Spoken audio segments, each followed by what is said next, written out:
What up, what up, what up? What's happening, y'all? What's happening? How y'all doing? Welcome to Sunday night service. Sunday night service here at Religiously Incorrect Podcast. And it is a good day to be alive. It definitely is. We are brought to you by High Street Fitness.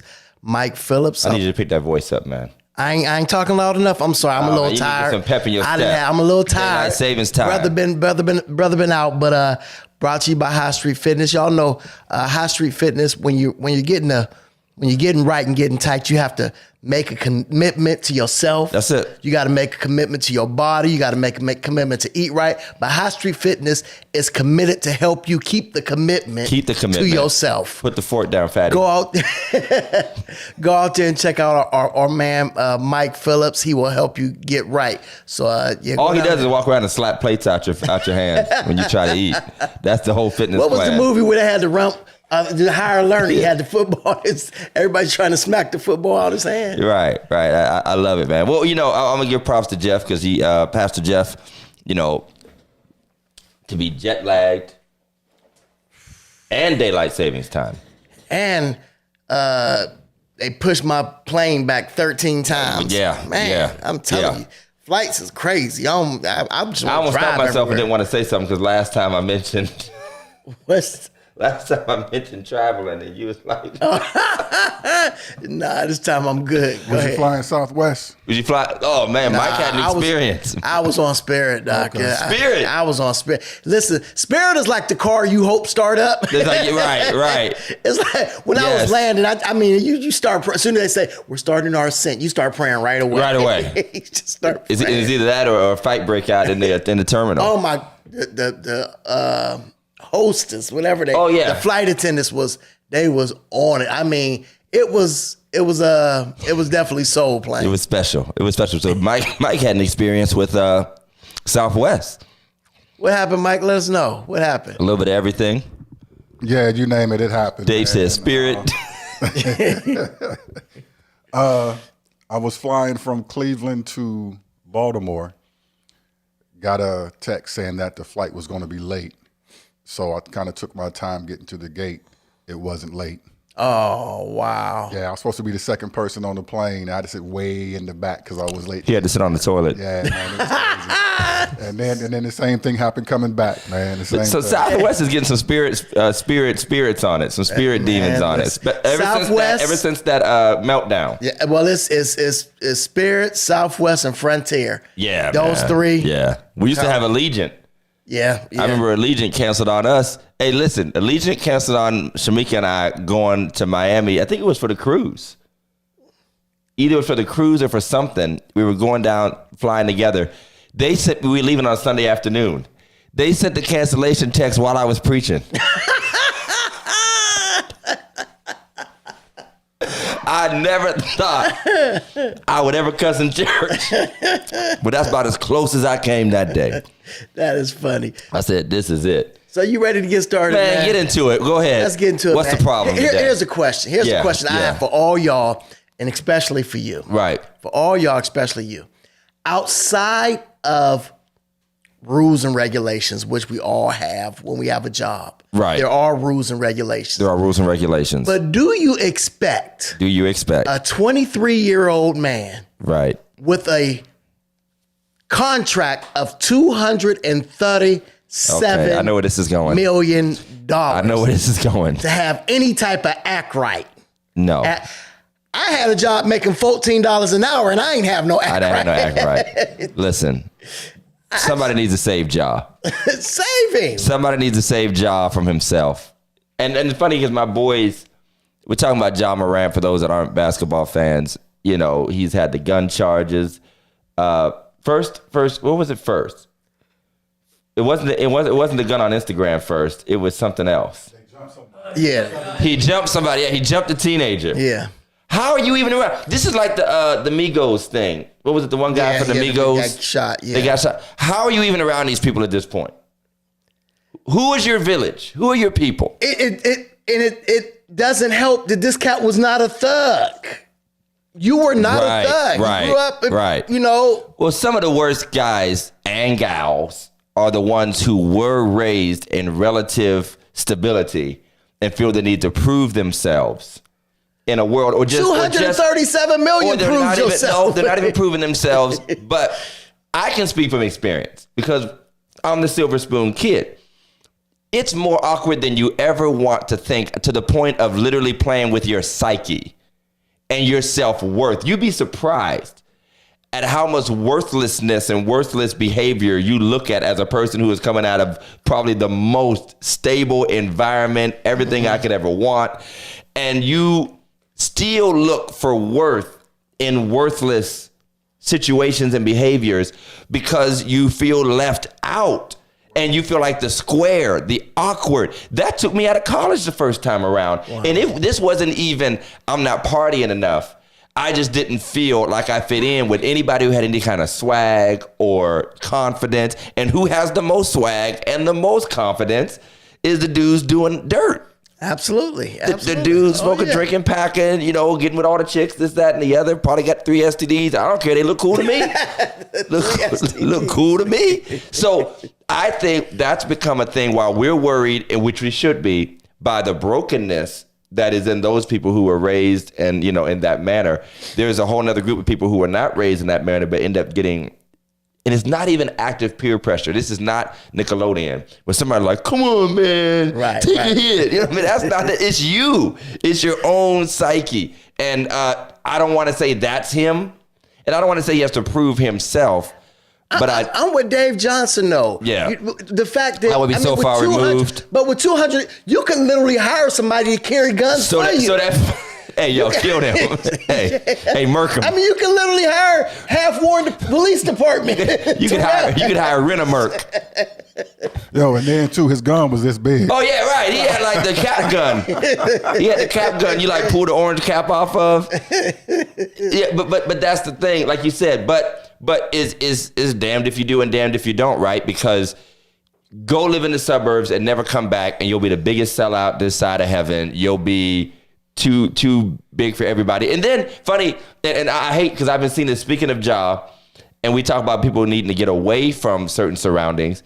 Now I've been seeing this meme and this video go around, or picture go around, about how LeBron put his boy on and how that created all this successful business because that young man was able to rise up and become his agent or whatever. Right. But the fact of the matter is, that's like a unicorn situation. It is. It is not a model for the rest of us, to be honest. And I know you don't like to hear that, and everybody keep talking about when you come up, put your people on. Not that they dirty.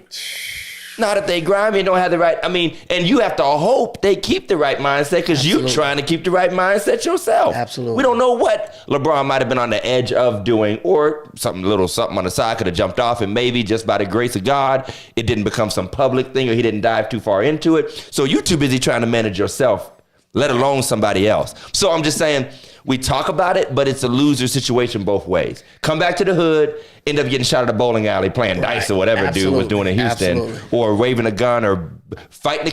And that's another thing we forget. Not only are we talking about kids who are 19, 20, 21, 22, 23, who have all this money and pressure, but also they're still kids, and most of their friends are still kids. Right. And the people they gonna hang around are still kids. You have to understand that a lot of these guys are absolutely jealous of you.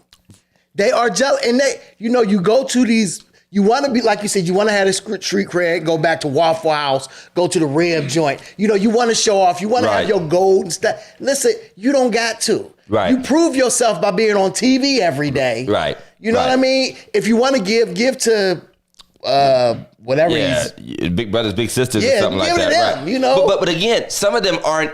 You don't have to actively be jealous of a person just to be young and foolish towards another young and foolish person. You're just young and foolish, because broke people fight each other all the time too. That's true. That's true. You know what I mean? So if I don't like you, you don't like me, and we bump into each other, or we had beef from wherever, or somebody just talking reckless or whatever, that's enough to start it. You just have to remember who you are and what you have to lose and what you have to risk.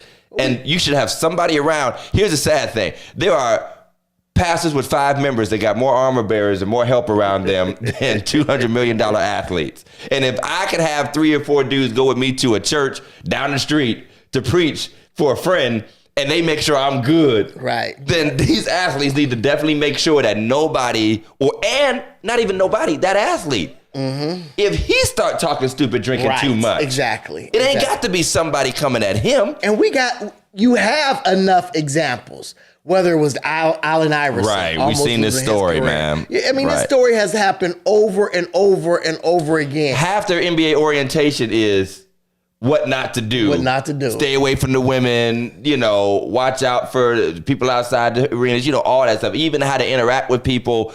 When we're how you go early to a game and you just yelling at them or you want a glove or something or whatever. That they're training you on. But again, youth is going to be youth. Young people are going to be young people. So if anything, you need like a personal manager to manage you. Hopefully, and I think a lot of them has to do, and I can't say because I don't know, but hopefully your parents, I'm saying hopefully, let's say my son, went on, he ain't gonna be no NBA star. We know that. No, man, you never know. But I mean, whatever he got does, that Barkley butt. He be boxing out good. I be watching him. If he don't do nothing else, he be boxing out. He be having Ethan all the way across the court. He is a big boy. Yeah, but if he end up being one, I'm going to be the first one to try to tell him. We all are though, Jeff. But again, we're trying to tell them how right here in Warren. Yeah. And there's kids out there, and all of them aren't out there because I might spend this money kind of messed up. Listen, right. They might need somebody for me. I need that PlayStation 7. It's not even out yet.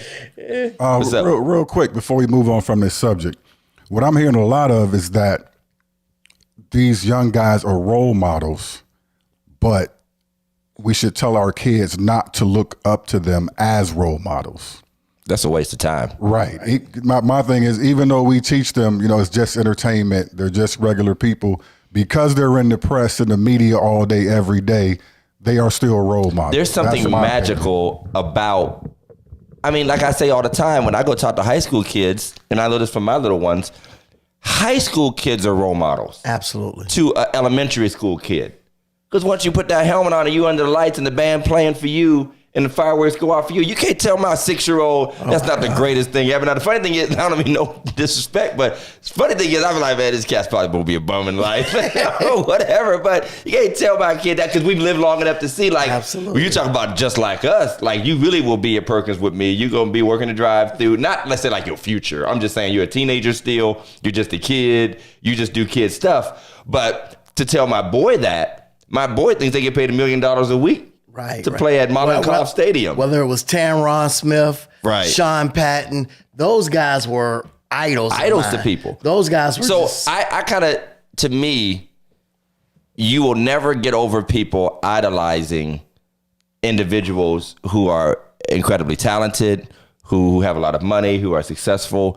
Because number one, how you gonna tell kids not to look up to people that adults look up to? Absolutely. Because there are grown 50 and 60-year-old people. I always joke about these comedians that I like that nobody else likes. But Norm Macdonald, before he died, he had a joke about Tiger Woods.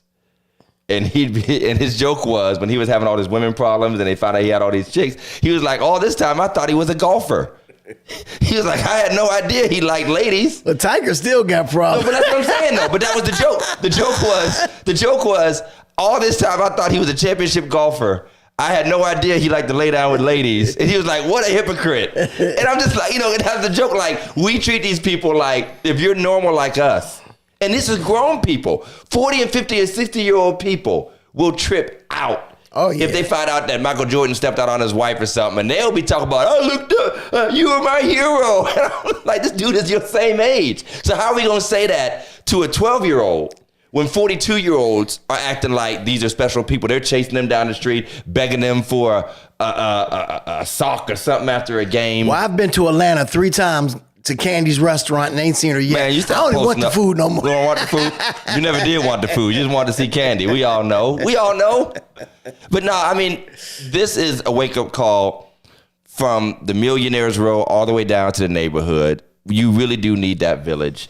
And I mean, come on, man. A gun on Instagram. It was bad enough when Paul Pierce had the strippers on Instagram. Oh, my goodness. This cat, he lost an ESPN gig over that? Yeah. And he had, like, dancing girls on his live. Like, why are you doing this? I know we got to go, but the Tiger dropping a girl off at the airport is just hilarious. That is classic. That's a pimp move that right is an there. all-time classic. What? He this girl wouldn't break up. You know, he wouldn't break up with her. So he told her, you know, we going out of town. So he takes her to the airport, drops her off like and leaves. And leaves. So she's suing him right now. That's she's a pimp move.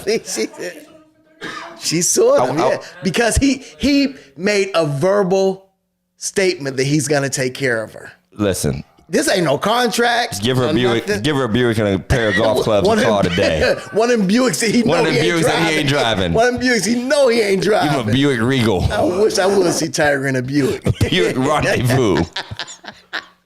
Hey, that was your joke. That was my joint. Those were low days, boy. Shamiki used to rock that Rendezvous. Hey, Todd had a Buick Rendezvous. We had a Buick and a Rendezvous Mazda, and a Mazda 6. And a Mazda. I had a Trailblazer and an old Trailblazer. Those were the days, man. You couldn't tell us nothing either. Couldn't tell us nothing. We was couldn't wrong. tell us nothing. All right, well, John, hey, you would be a lot more humble if you drove a Buick Rendezvous. You would be on Instagram with no guns with a Buick Rendezvous. And with that, y'all know what time it is. It's time for the meme of the week. Meme of the week. Meme of the week. Welcome to Religiously Incorrect, ladies and gentlemen. Meme of the week. Meme of the week. We thank you. Send us your memes of the week. Meme of the week. Meme of the week. We are, these are all jokes. We are just playing. All right, what we got? When you take church folks to the beach, you ain't never lied. I see Sister in the Purple. That's half of family right That's there. half my family right there. Listen. That is Lady Shamika Johnson. This is Church of God in Christ baptism at Mosquito Lake. Because you know that is the uniform for church picnics for the saints. A church t-shirt with a long skirt. And if you want to get spicy with it, you wear some sandals. You want to get spicy with it. Why are you swimming in an Adidas jogging suit? Is Mother Marsh watching? Because you know that's your uniform for church picnic. Why was I just thinking that? See, Mike was about to do it. I saved him. Why was I just thinking that? If Mother Marsh is watching, I know that was your uniform at the church picnic because it was my mama's and grandmama's too.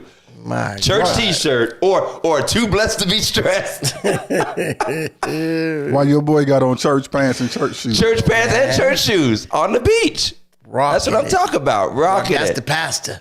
Oh, the bishop. This is it. And listen, and you got to warn the saints against getting tempted out there. Like, don't y'all she said, watch it.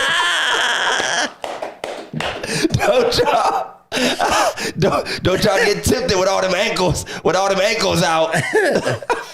Listen, I don't want to see no kneecaps. While we got Elder Carter on. Yes. While we got Elder, we just listened to your sermon, Elder Carter. Yes. We want you to know you hemmed up, you tuned up. Elder Carter put in. She said, "Put me in E flat." She tuned up. I got a word. She for took y'all. Jesus to Calvary. Got him up out that grave. Bless you. You sound I good, love you. Rosie. Thank You've done you, a wonderful Elder. job, Elder Carter. Yes. Hey, Lynn, good to see you. Listen, we can't do, and you know what the sad thing is, though? We can't do church picnics and beach stuff like that no more. Ain't no telling what the folk gonna show up in. Oh, my God, no. Man, you have the deaconess in two pieces, and you'll never see him the same at church no more. And listen, and the brothers went back to the short shorts again. What they call them, the zaddy shorts or the daddy shorts? The devil is what I call them. Man. The devil. You know, so you got to be careful these days. You know, that's why we had to bring back robes at our old church because we tried to start a choir. We told people to wear church clothes, man. They showed up with some skin tight, cat suits. And we was like, pull them robes out. Y'all ain't saved yet. You ain't all the way sanctified. Yeah, so, and church picnic season's coming up. You know what I mean? So make sure you got the right person making a potato salad. Make sure you got some updated church t-shirts. Green bean casserole. Yeah, right. Don't be wearing them Jesus is my boyfriend t-shirts. No, he's not. He don't even know. He don't even know you. No, but it's all good. If you got, excuse me, a meme of the week, send it to our email address at religiouslyincorrectpodcast@gmail.com. We would love to hear it. We probably won't put it up, but I mean, send it to us anyway. We'd enjoy it. And while we're at it, we want to thank our sponsors, Phillips Care family of businesses. Don't forget, the weather's breaking soon. Listen, my brothers was out at the church just riding around in the cold on lawnmowers last week because they just missed cutting grass that bad. But if you don't have your own lawnmower, your own zero turn, call Phillips Care. They'll take care of you. They do it all outside. You probably got branches and leaves all over the place. 330-219-7916. I promise you, they'll get you right. And while you're at it, probably need to get some spring cleaning done, get those carpets clean, floors cleaned. I actually need to hook them up and call them. Call Phillips Care Cleaning Service. They do residential and commercial. 330-219-7916, serving Trumbull, Mahoney, and all surrounding areas. If you can think of it and it has to do with your house or building, I'm sure they can do it, and they'll take good care of you. So thank you all for joining us again. Do me a favor, hit the like button, hit the share button, because we're talking, and don't get sad now, don't get depressed, but our subject tonight, Pastor, is Till Death. Till Death. God be with you. Till Death is our subject. See, Todd singing today. I'm singing today. right, but I don't be singing Jodeci like Jeff do. Jeff be singing Silk, H-Town, Color Me Bad, Too Short, Twister. Not too short. Twister. You tell Todd ain't a rapper. Wu-Tang. You rapped the other day, though. Yeah, I rapped in church the other day. Worst bars ever, but I mean, I got it out. Did you do Fresh Prince again? No, it wasn't Fresh Prince. I did that at the amphitheater. Fresh Prince, yeah. So we're talking Till Death. Now, one time we did a show with our good friend Sterling Williams about funerals, and we've talked about that. But this time, we're giving you the religiously incorrect take from a pastor's perspective on what happens when our members, people who are part of the church family, and how it affects the church. Because I think that's something we don't talk about enough. Right. We don't talk about that enough. And I mean, first of all, I like to bring up that those instances are a direct answer to people who say stuff like the church is nothing but a business. Right. Or you're just, in it for this or that.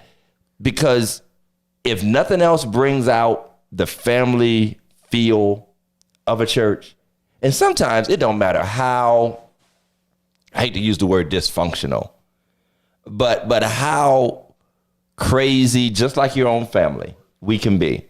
When we lose one of our own, man, it rips at you. It tears something apart in a real way. Absolutely. It rips at you, and it's a real struggle and a real problem. And we wanted to talk about that because,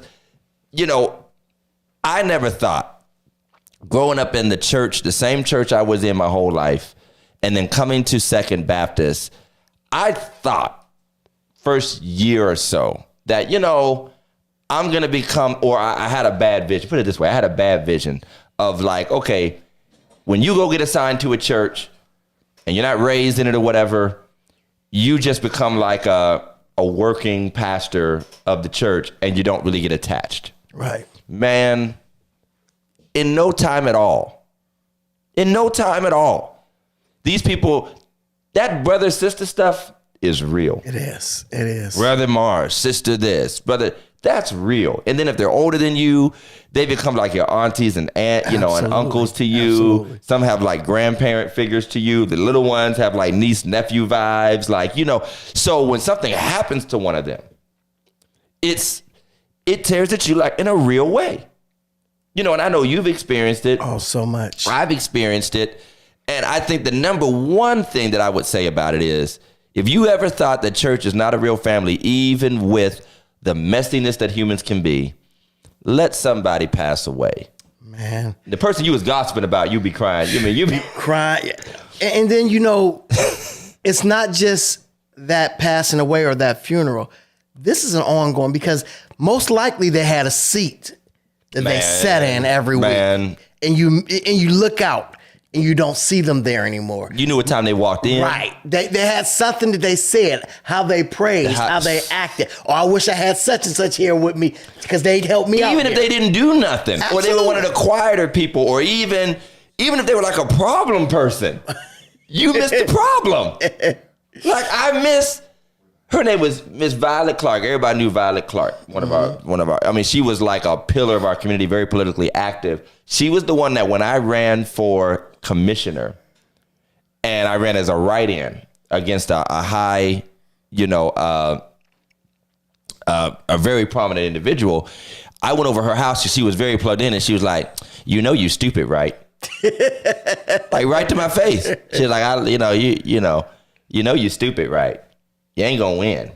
And I mean, people like that, they even like sharp tongued people, it's like you miss them when they're not there. Yeah. I need that lady to tell me I'm stupid again. Right. Or that person that always had an attitude or a crazy question at the church meeting or always bothering you about something. Mm-hmm. It's like there's something endearing even to that. Yes.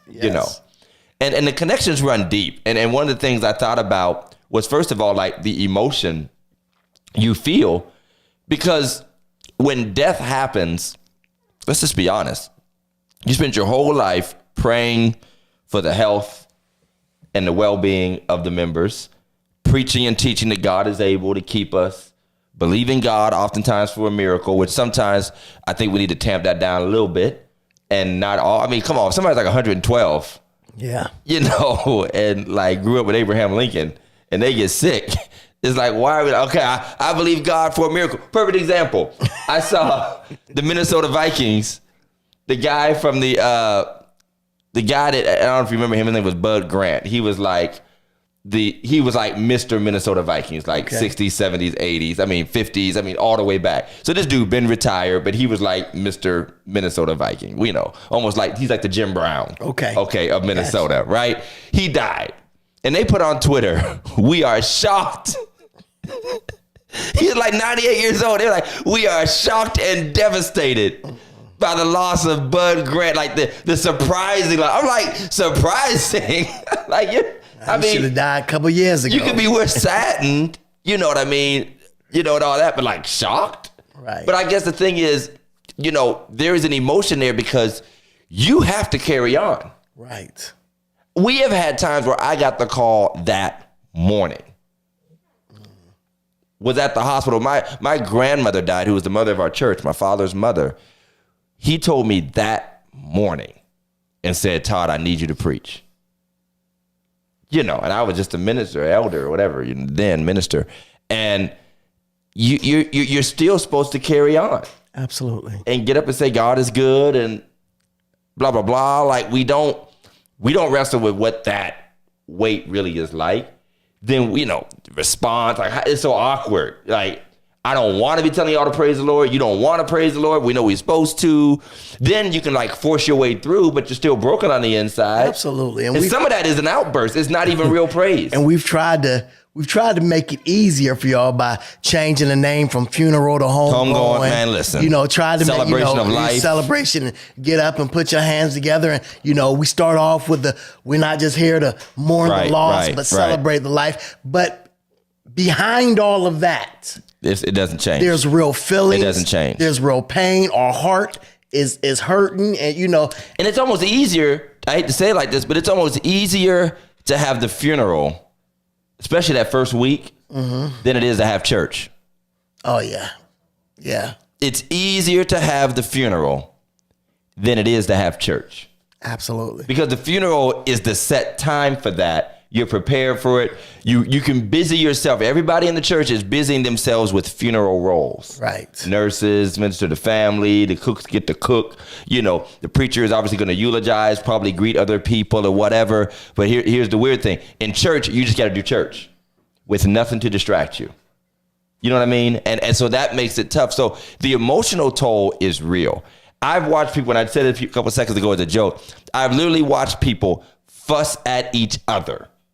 Fuss, like, I might have to call them to the office in a day or two. Right. And then one gets the call that the other passed. Mm-hmm. And it's not forgiveness, because they were already sisters in the Lord anyway. It really wasn't even that. Right. Not at all like I missed an opportunity, whatever. But it's just the fact that there's real love there. Absolutely. And that's serious for me to watch and to experience in the way that we get tied in with that. But it's not just the emotions, it's also the emptiness. There's a void.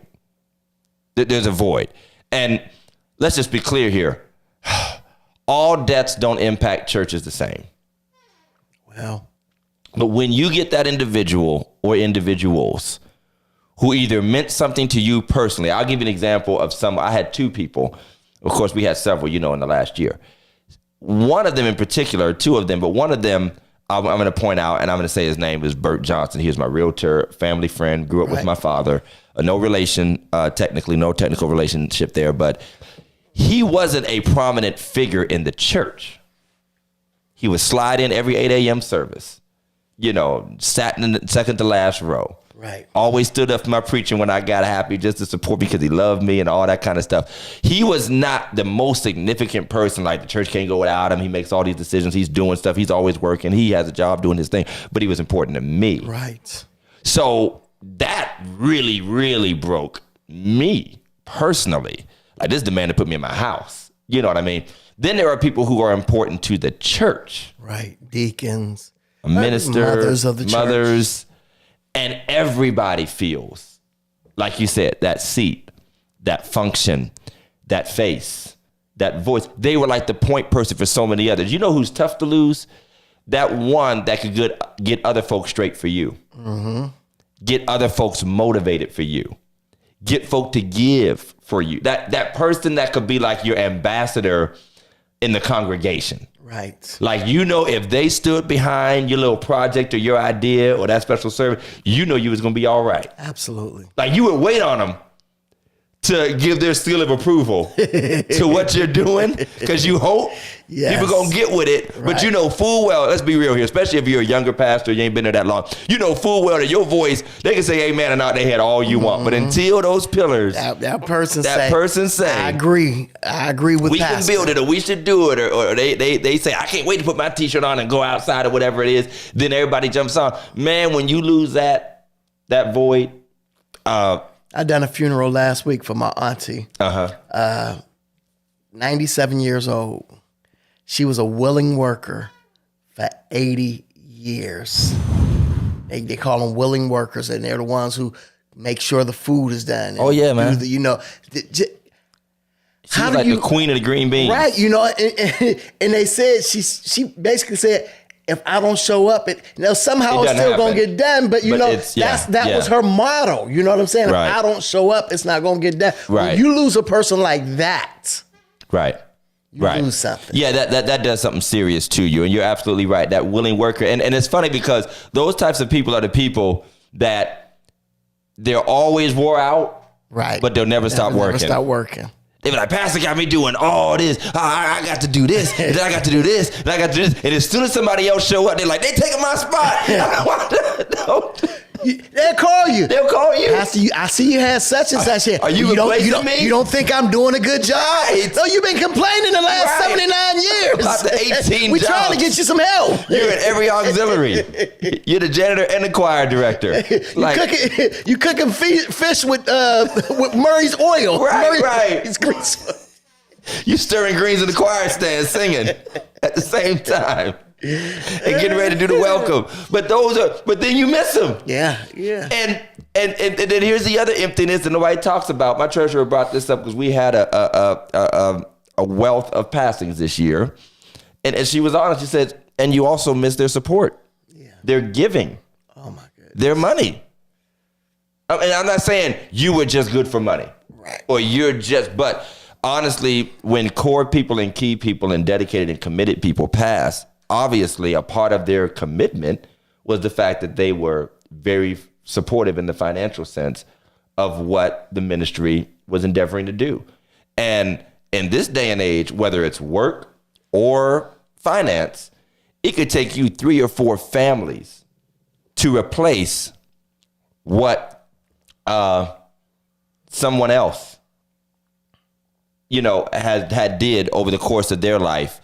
or just what they did on a weekly basis, you know? So that's, to me, important that we recognize that there is real tangible loss. And it's not tangible because all we see people at is a dollar sign. But the fact of the matter is that was also a part of their commitment they wanted to do to see their church do better. And they did, many of them, right up until they leave this earth. Absolutely. And you feel that.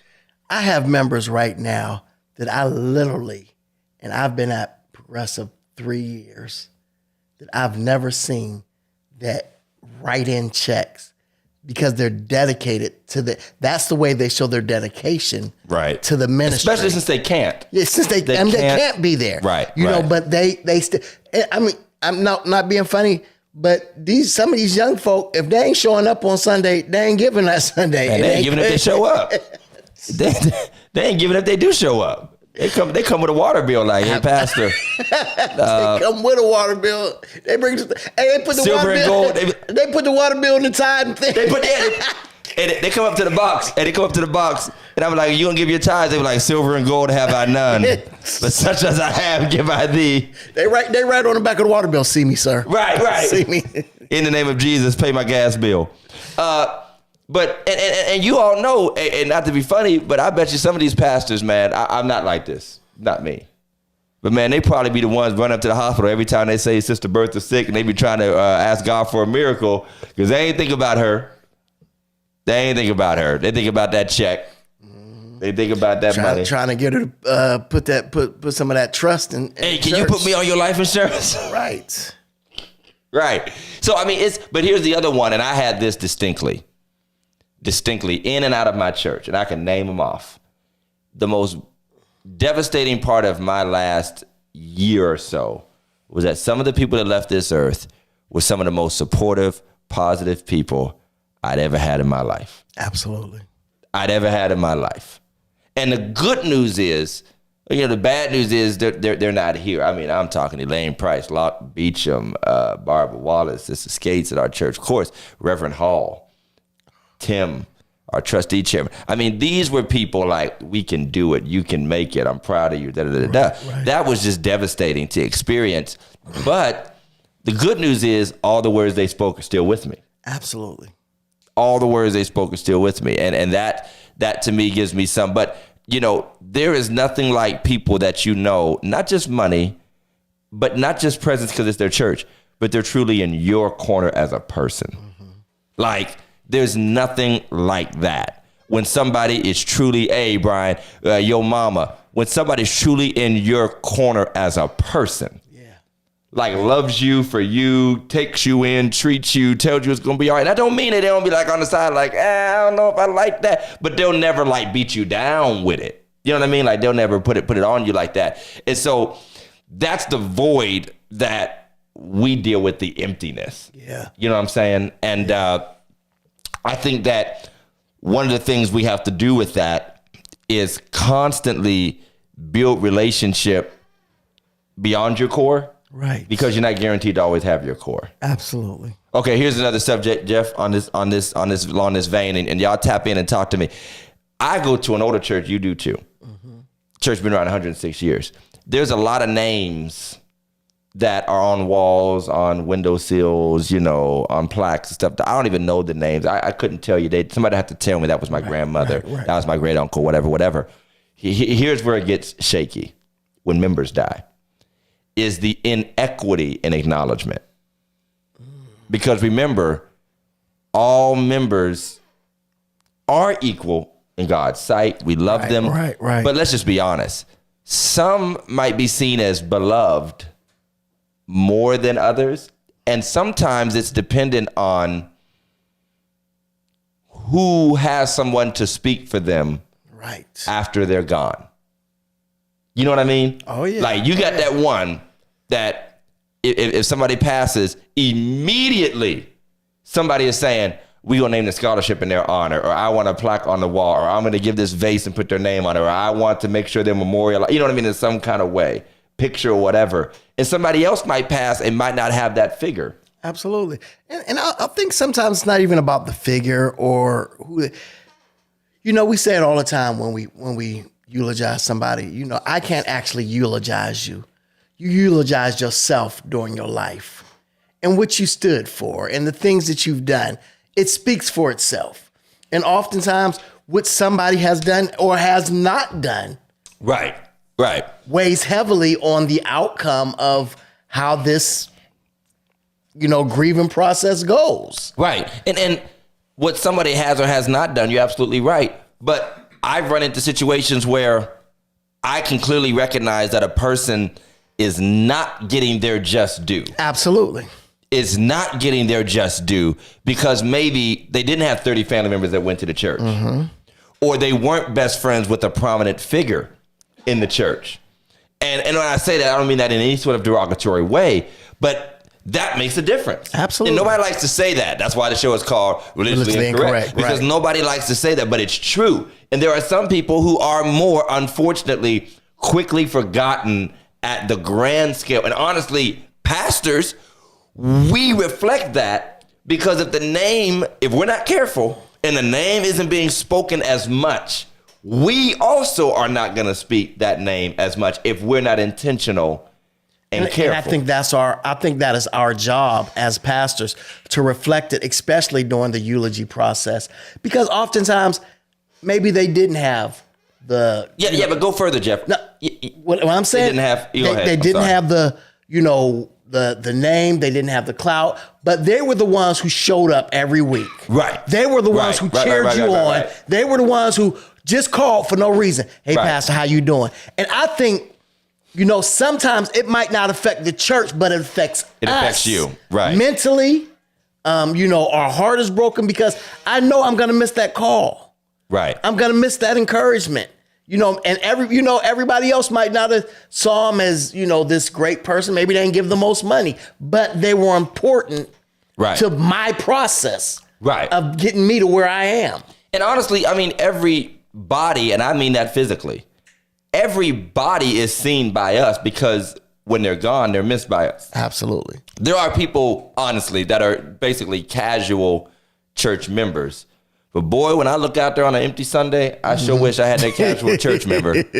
I I sure wish I had that warm body up in here. It would just make you feel a little better. Absolutely. But what I was getting at, and you're absolutely right, don't take away, is I meant months down the line and years down the line. Okay. When somebody just keeps bringing up, that name, that person, reminding everyone of how they used to do, how they used to cook, all that kind of stuff. And then you watch other people sometimes, Second is a pretty big church. Friendship has a lot of people over the years, a progressive over the years, a lot of people.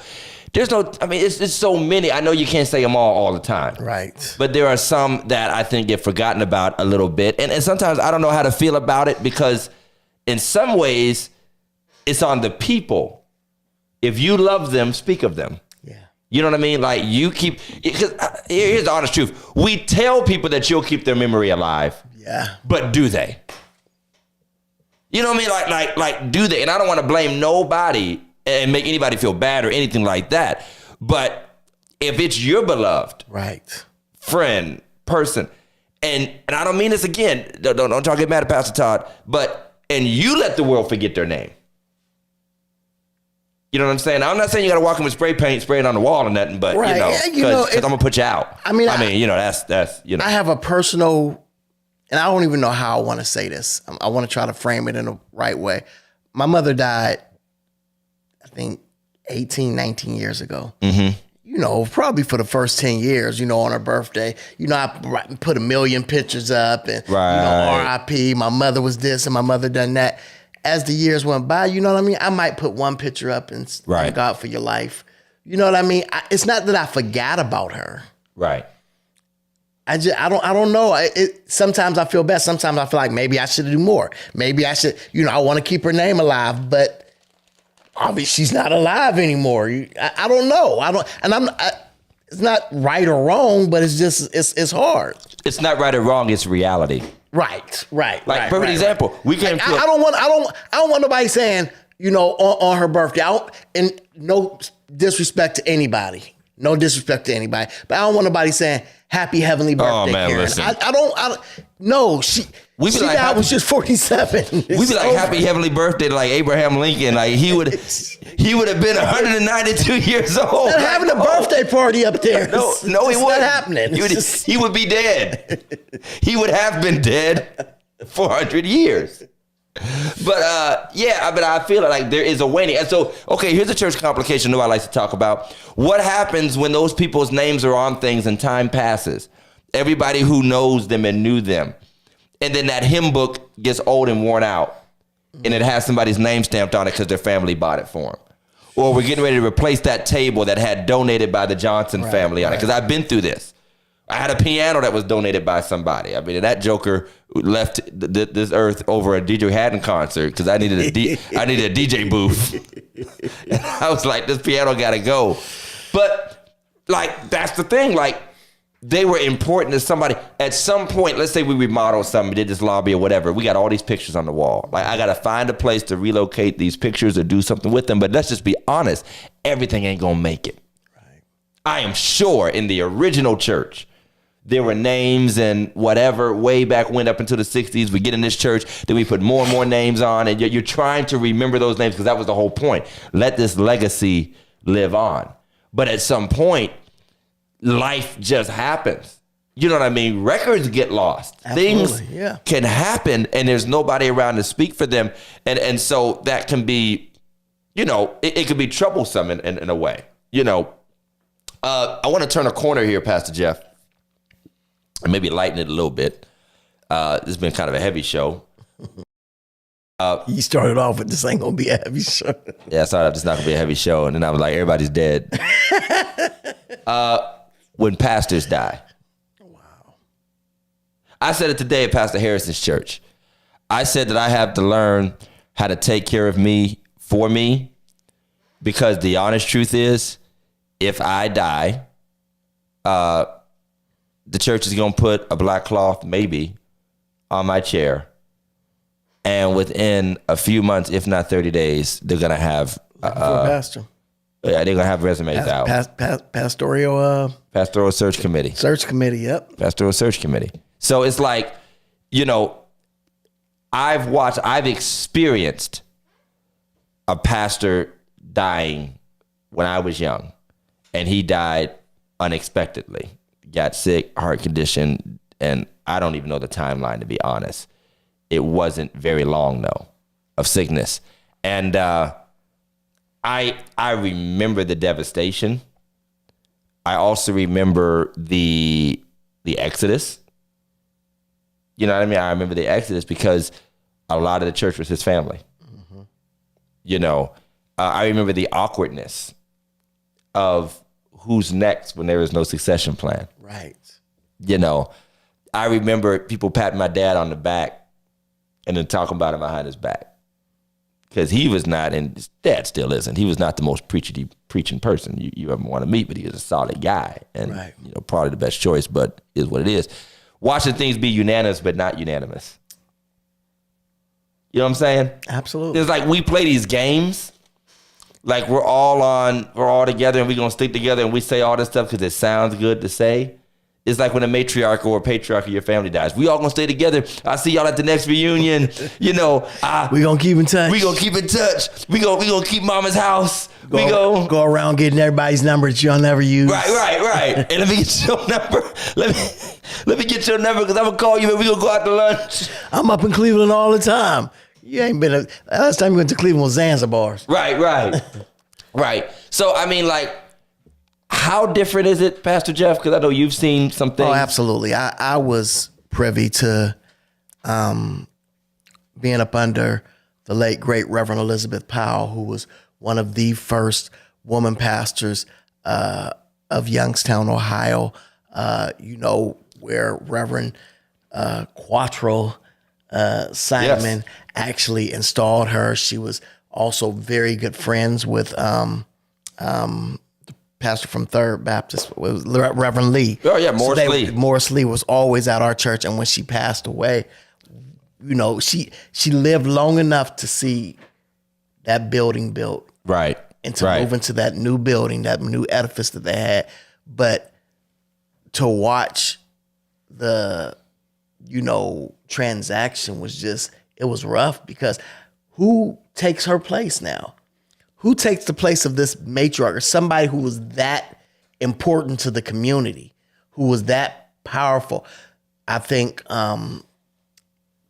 Pastor Larry McCullough, who was with her, throughout it all, was a great choice. But I think sometimes it's very difficult to replace a pastor like that. All right, I got a religiously incorrect question now. When enough key members or a pastor dies,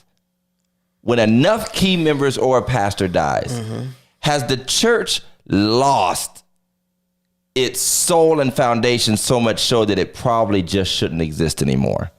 Are there some instances where instead of torturing people, we're trying to carry on a legacy that was clearly tied to the personality That's right. of either the pastor or the support of a particular crew that is more than money. I'm talking about the people that gave the church its personality, gave the church its flavor, its feeling. And when enough of those people or the pastor, and sometimes it goes together because it's often a generational thing, and it just can't be duplicated, should it at least be relaunched completely fresh in some kind of way? And I agree with that. I agree with because the idea of carrying on the legacy turns into trying to be them. That person. That's exactly correct. And I mean, we have that situation here and Warren, and I absolutely love what Pastor Simmons has done in the absence of Arthenia is amazing, right? Pastor Loretta. But she's not her. She's not, and she'll state it. They done a whole relaunch. She actually took down some of the stuff that was Loretta, of her personality, of her approach. I'll never want to disrespect her. Apostle Bernice, yeah. She could not carry that vision on. That vision was apostles. I really believe, and I had a funny thing because there's a church for sale right now in Trumbull County. And when that church was the point where the pastor was like literally retired and 1 foot in the grave, ministry, it just had a time and then it's gone. I knew of at least 3 churches looking for buildings. At least 3 churches looking for buildings. And it's not even a matter to me, and I'm not trying to get into a church merger conversation because we've had that conversation before, but it's not even a matter to me of trying to merge it or offend the sensibilities of that ministry, because literally there's no ministry left. Right. There's no ministry left. And so I feel like, as devastating as it is, just like in your own house and your family, everybody's got a mama, grandmama, somebody, and the family, and I don't mean this in a negative way. I'm not talking about wasting your family property or whatever, or wasting away your potential finance. I'm talking about you walk in the house and like, as soon as grandpa die, I'm throwing all this away. All this stuff he been hoarding in the garage. Am I making this up? No. All these dolls grandma got in a cabinet. You mama, dream about it. Yeah, right. Can't wait to get rid of it. I can't wait. Mama collected salt shakers and they all over the house. It's like that was their thing and that was their thing. And it will never be anybody else's thing. And what do? You end up filling up everybody else's house with their thing. And it takes up space, but it's really no use to them. Right. And that's what church is sometimes. If there ever was a time to have a radical transition to a different type of ministry, name of ministry, approach to ministry, might even be a denominational break. Absolutely. From ministry. Absolutely. It's in the death of a leader or key members. Absolutely. And I'm not saying that just do it just to do it. I'm saying that there are some instances. I mean, when you look at some of these bigger televangelist ministries, perfect example is Eddie Long passed away. Right. I think Jamal he started off good. Watch your tone, man. I'm trying to bring him to Warren. Watch your tone. I mean, but you know what I'm saying? I mean, he has made it his own. But it's not even like Eddie Long's New Birth anymore. Right. That's he what I'm saying. He could have easily changed the name to, what do you have in Baltimore? Empowerment Temple Atlanta. If they would have let him. He could have easily changed the name to Empowerment, because it is very clearly not. It is not. You might as well. And you know what? That's the funny thing, is I grew up. Okay. It happens a little bit in it happens a little bit in AME, happens a little bit in Baptist, I found out, but it really happens in Kojic, and that's what I learned. I thought the most awkward thing in the world was seeing churches named after a person. You know, Johnson Temple, you know, Williams Memorial, Church of God in Christ, whatever.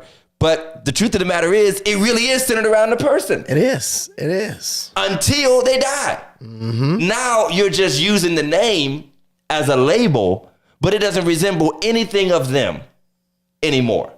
Doesn't resemble anything of them. And we've had that around here, you know, and people don't even know who they are anymore. I mean, it might sound crazy controversial. Like I said, I'm not trying to put nobody down, but there are probably some instances where when you talk about the ministry was strong, and that's the title of our show, Til Death. Yeah. Now you're something completely different. Honestly, the agape I became the pastor of was not the agape my dad became the pastor of. Right. And that was only a 20-year span. From 93 to about 2013. 2012, when I became the pastor there. It was a totally different church with about 5 or 6 people, if that, who were a part of my father when he was a pastor. Right. Or became, you know, what first built the ministry. He literally had 5 or 6 people left because of just transitions in time and people moving or whatever. And so it's like, honestly, I'm not saying that the weight of the legacy didn't help some, but I didn't build the ministry in my time there off of the people I grew up with when I was a child. Right. Right. It was a whole new crew of people. Right. Second is a lot bigger and has a lot more stakes in the ground. But obviously, this season is very much on the backs of our long-term faithful members, by the way. So y'all can't die anymore. I'm putting a moratorium on deaths second. And ain't that the worst when pastors get up and say, there'll be no more deaths. We are rebuking the death angel. And then that night, the call comes in.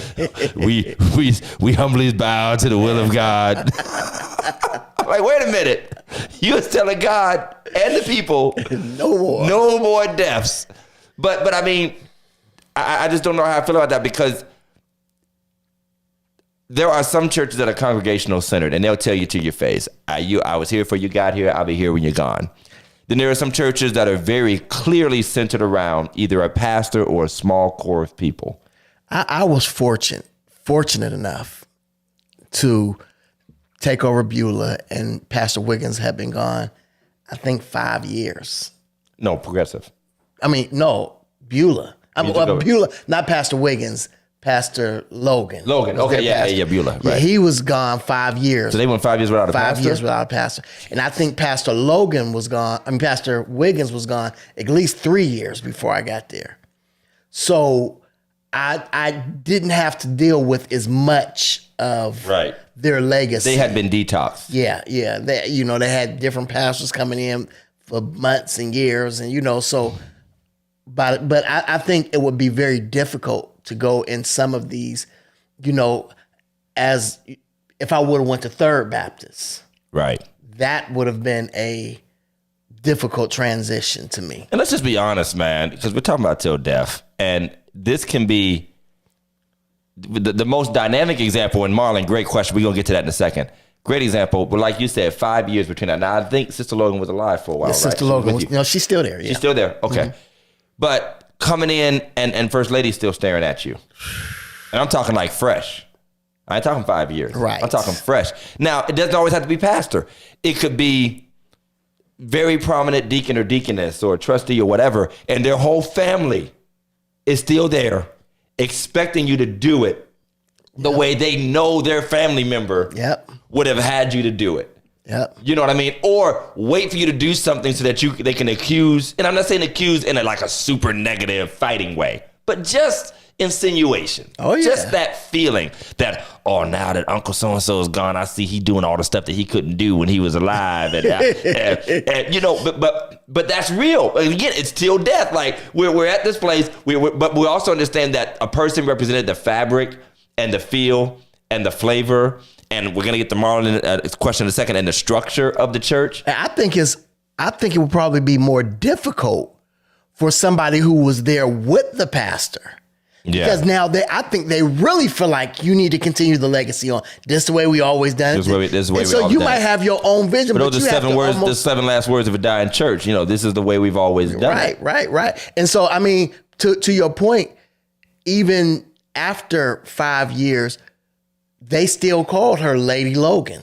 You know, and Right. she had to literally say, Tiffany is y'all first lady now. Right. And she was very eloquent in the way she done it. She was very, Sweet. giving to my wife, and it made the transition a lot easier. But everybody ain't gonna be like that. Correct. I know a few like you still gonna anniversary day. I still get a night. I still get a night. I want my offering.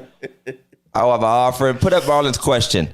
Marlon asks, do you think it tippy-toes the line of idolatry of the pastor that as pastor retired if the church refuses to revamp or change its structure? Here's what I'll say. Which they'll never say it outright, but if it's evident that they're not changing their structure because they think that somehow honors him or her, and because their ideal is keep the legacy going, what that turns into is keep it going the way he did it. Right. And you can say, and so here's the funny thing, is it easier to make the changes and transitions while people are there to witness it? Or is it easier or different to make the transitions when they're gone, when there are certain pressures that go along with both? Because the pressure will be, you're stomping all over his legacy. Right. You're ignoring, because let's just be honest. If you come in after a long-term pastor, I mean, it took about 5 years to do it before we made our change, but even the pulpit they stood behind.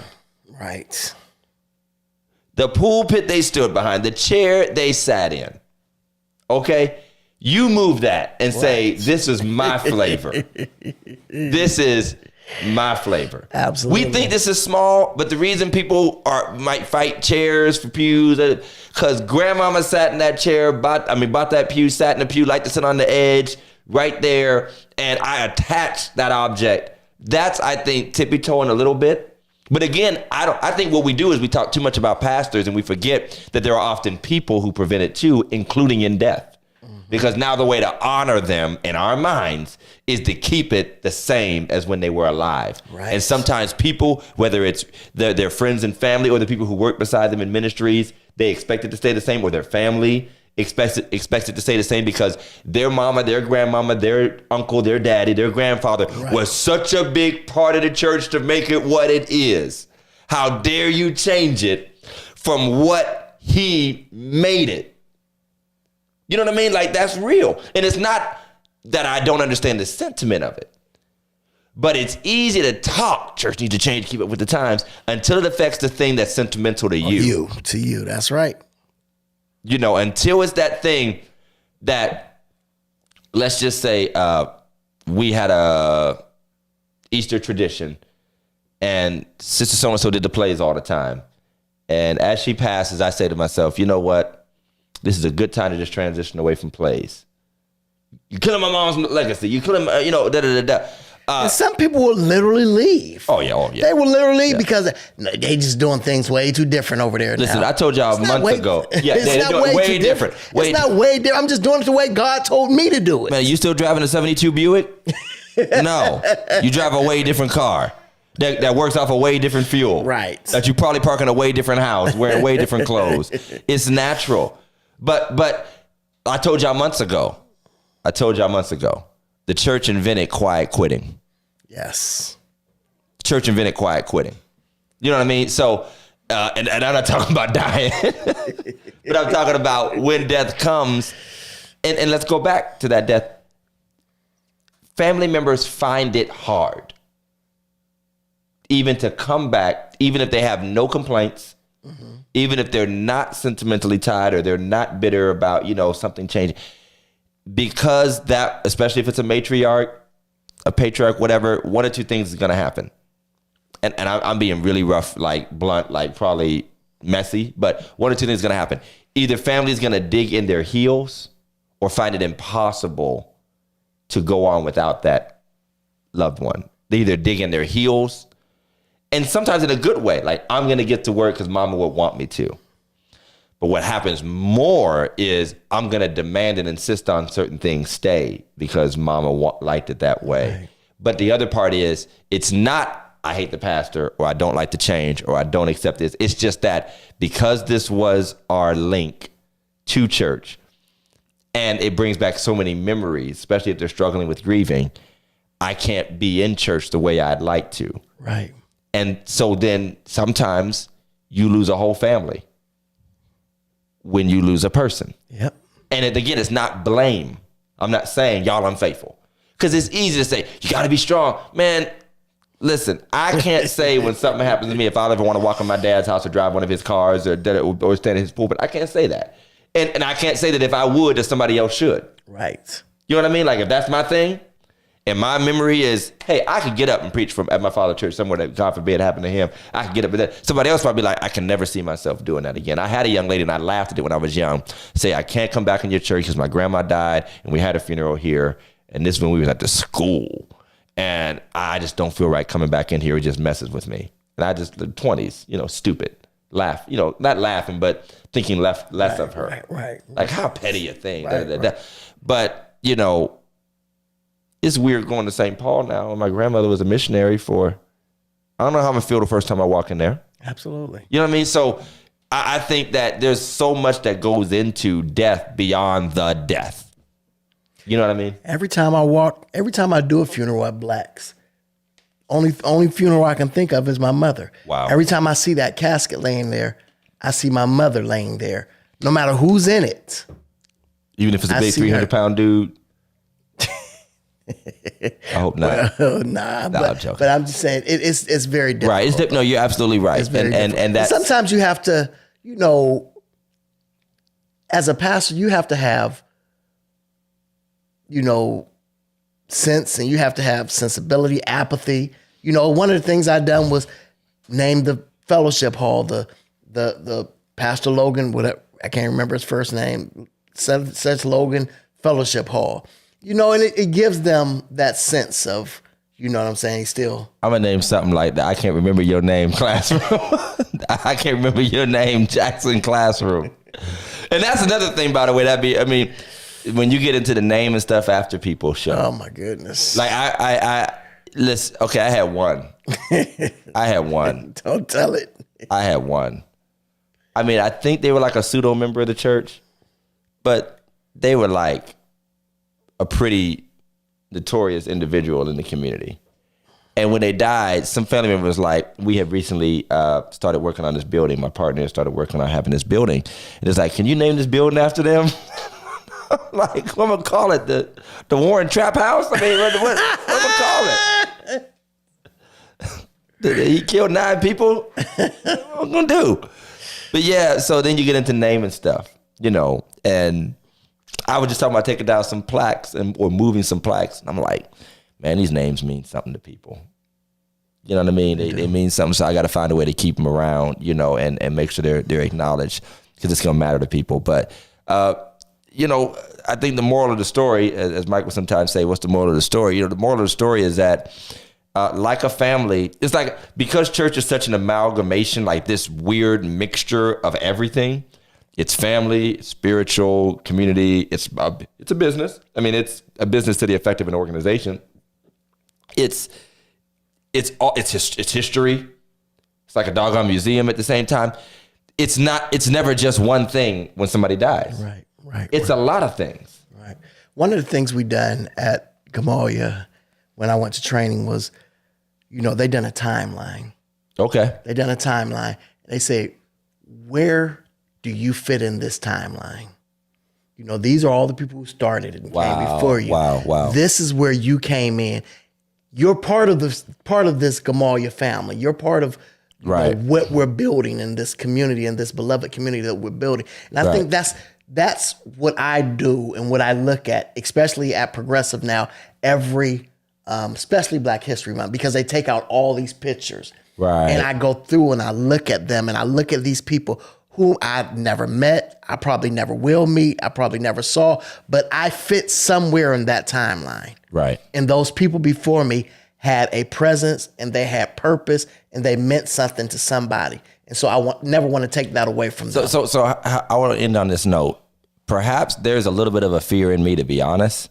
And I'm not saying like I'm obsessed with personal legacy or anything, but there's definitely a shift in culture that concerns the church, black churches, where number one, people are like really, really transient now and don't stick around to keep memories or acknowledgments alive. And then secondly, people just won't be tied to the church as a place to keep memories alive. And so people can be doing just as well as the good work further down the line, but not be acknowledged the same, because some of the people that are living right now were like kids and teenagers or young adults when people in the 50s and 60s were the pastor. And that's why they're always saying their names and we remember what they did and we were, all this and all that. And I'm looking at the young kids and the teenagers and young adults. Like, first of all, will you even be anywhere around here? Second of all, it's going to be on a Facebook memories. It'll be on it. Would it be Facebook, or would it be like Twit Talk or Face Tick Face or whatever new? Not Tick Face. Like, it's like, what's the next app going to be like? Take a 3-second picture of your butt and post it up or something? I mean, what? Never mind. That's Facebook. Never mind. That is TikTok. But I'm just saying, like, I have to remember that these elders in my church right now were literally my daughter's age. Right. When some of these legendary pastors, or the pastors that they have come to call legendary, and like, will people my daughter's age be like, I remember Pastor Todd, and man, he was rapping in the pulpit, man, he was doing all this stuff, you know what I mean? Or will we just be past that? And to be honest, we all know egotistical, would that mess with us a little bit? Like, I won't get the chance to have the same. Well, hopefully, they'll write your bio, and it says, under the leadership of Pastor Todd. No, they ain't gonna do that. You know what's gonna do under that? Under the leadership of Pastor Todd, such and such came. AI, Chat GPT and Wikipedia and Google. That's what they gonna do. Like you said, they gonna put it on Facebook.